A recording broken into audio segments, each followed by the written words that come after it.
Hey, got a question for you. Do you or have you ever felt like you've got a word, a prompting, a nudge from God?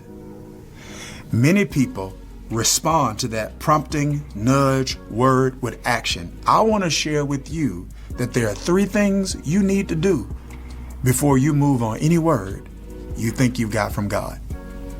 Stay tuned.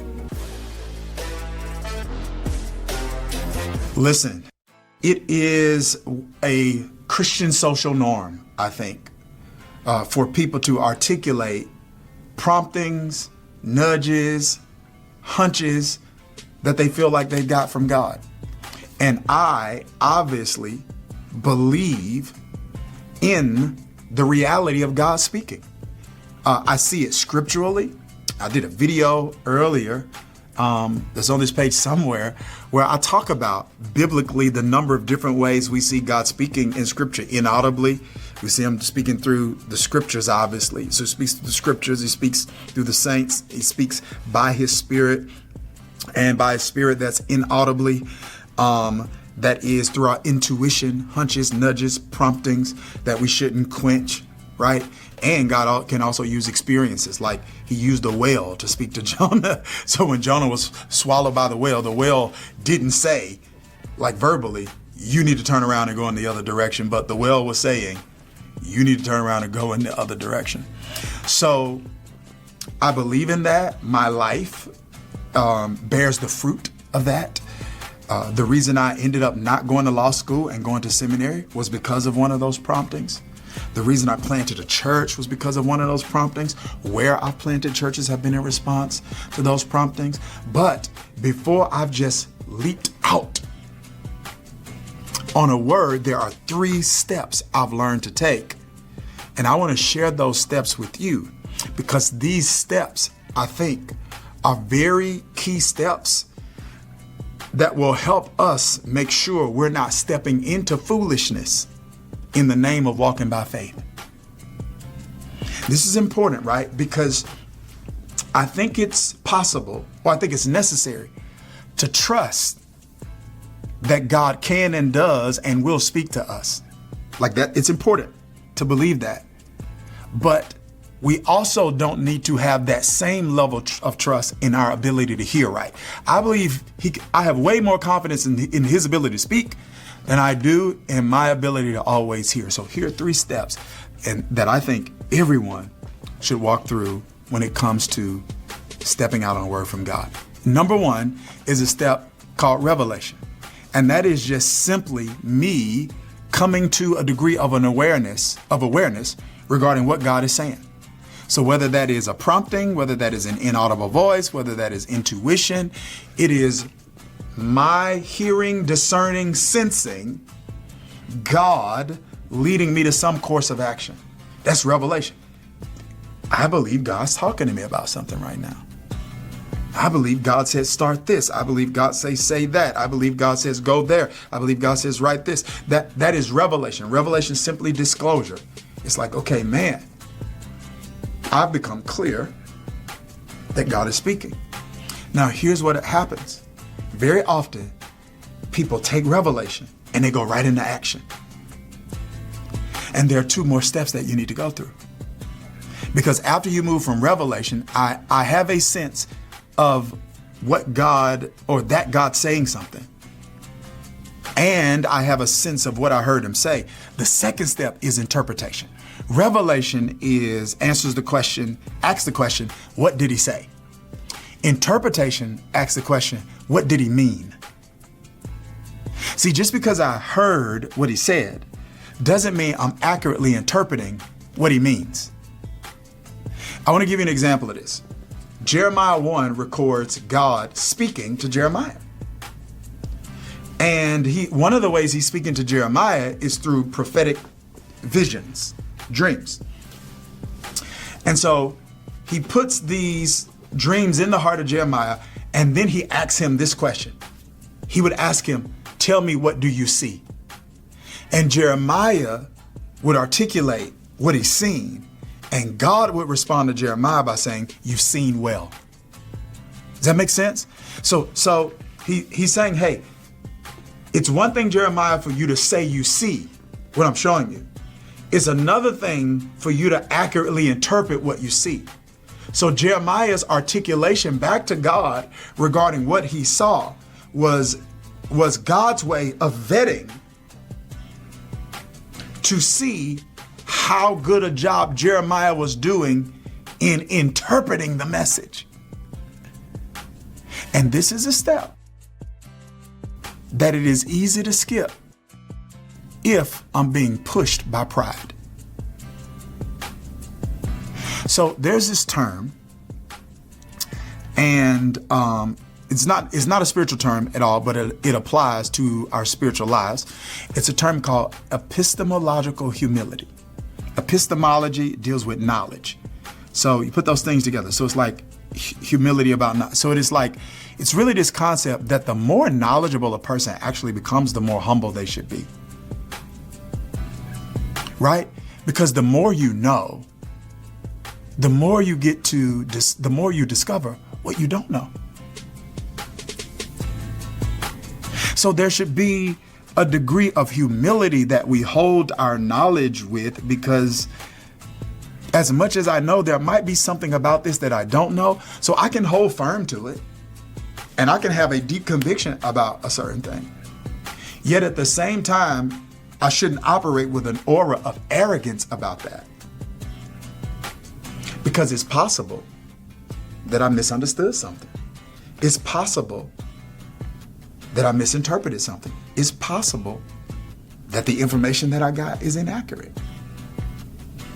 And it is possible that I can hear what God say and not know what he means. Listen, when you get better spiritually, everything get better. Spiritual life is not the only important part of your life. It is the most important part of your life because it affects every other part that's important. But you don't get stronger spiritually accidentally. It takes intentionality. You need to get fed, and you got to learn how to understand, how to interpret, how to apply, and how to explain the Bible. The Bible's the blueprint to your best life. And I'm going to tell you, Sunday's not enough to give you the tools that you need to get better with the Bible. I want you to join me in my community called Bible U, where I help you take your understanding, your application, and your explanation of the Bible to another level. I'm going to give you a prime example of this. Right. Part of what I've had the privilege of doing during my time in ministry of serving people is to walk people through a process of discerning, like calling. And it's such a great privilege. I think God involves community in different ways in that process. For some people, it's heavy isolation like Paul, but when Paul came back from isolation, there was confirmation from the Christian community. In Acts 13, Paul wasn't actually released until wasn't released in the ministry until Acts 13, when the Holy Spirit said, set aside Paul and Barnabas for the work that I've assigned him. But let's just say there have been times where people have they're discerning a calling, and here's what they hear. They hear pastor. And then they immediately go into action because they've interpreted that pastor means do what I do.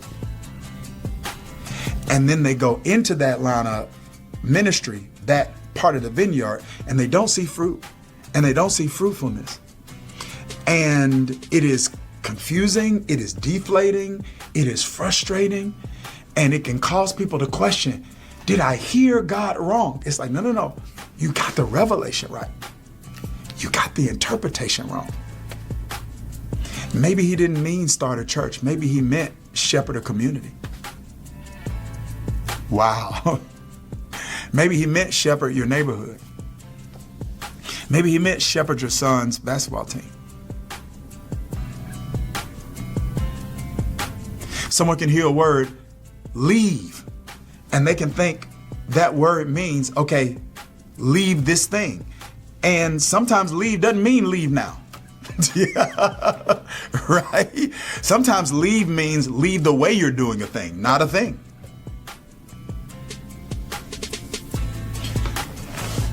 So I got to get revelation.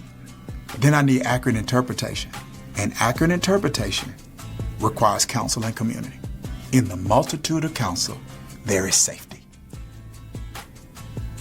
I'm going to say that again. Accurate interpretation requires community, a tribe, and counsel. In the multitude of counsel, there's safety. And then the third step is application. So revelation asks the question, what did he say? Interpretation asks the question, what did he mean? Application asks the question, what is the wisest way to do this? So there are times when people get the revelation right, they get the interpretation right, they get the application wrong. It's like God said, leave. I get interpretation that means to leave literally. But then when it comes to the application, I just walk in and tell everybody to go to Gehenna. Go to Gehenna, everybody. It's like, okay, you missed the application there. You burned bridges unnecessarily. You compromised your witness unnecessarily. The way in which you did it wasn't wise. So because of my calling in the marketplace, I deal with a lot of faith-based entrepreneurs and entrepreneurs. And very often I get this question so much. Hey, I'm feeling like whether it's an entrepreneurial endeavor or whether it's a gap ministry endeavor, like a parachurch ministry endeavor, something ministry-wise, I feel like I need to transition from my quote-unquote job to this full-time. And so I always tell people, hey, when you have a word, the word is wisdom, but when you don't have a word, use wisdom. And one of the things that I say is, hey, all right, there are times where you got to leave a lake to tend to your stream if your stream has the potential to be a lake. But if not, and if you're not clear on that, and if you don't have a word on that, stay in your lake until your stream becomes a lake. And then you transition from your stream. From your lake. You transition from one lake to another because your streams become a lake. Or there are times when someone has a word, that's what I tell them to do. But generally speaking, what I'm encouraging most people to do is like, yeah, you may want to leave that job, but for most people, I probably wouldn't recommend that they leave a job because it's like the likelihood, now God does do unique things, but the likelihood that everyone is going to go from a lake to a stream and turn that stream into a lake is the likelihood that that's going to happen is it's not unlikely, but it is not abnormal for that not to happen because some things are supposed to be streams and we try to make them into lakes. And God's like, the way increase is actually going to come into your life is through multiple streams. That's the point, right? So that's what actually gives you increase. And so sometimes people feel like, I'm called to entrepreneurship. And it's like, yep, you're called to both. Entrepreneurship. So you're using that acumen, the skills, and the ability inside of something that already exists that you're a part of, even if you don't own it. And then you're also utilizing those entrepreneurial skills in other things that you are doing that's creating a stream of service to other people, but also a stream of income to you. Oh, that's application. So I need revelation, I need interpretation, and I need right application. And these are 3 steps I should take before I take any step of faith in the name of a word from God. All right. Take care. God bless.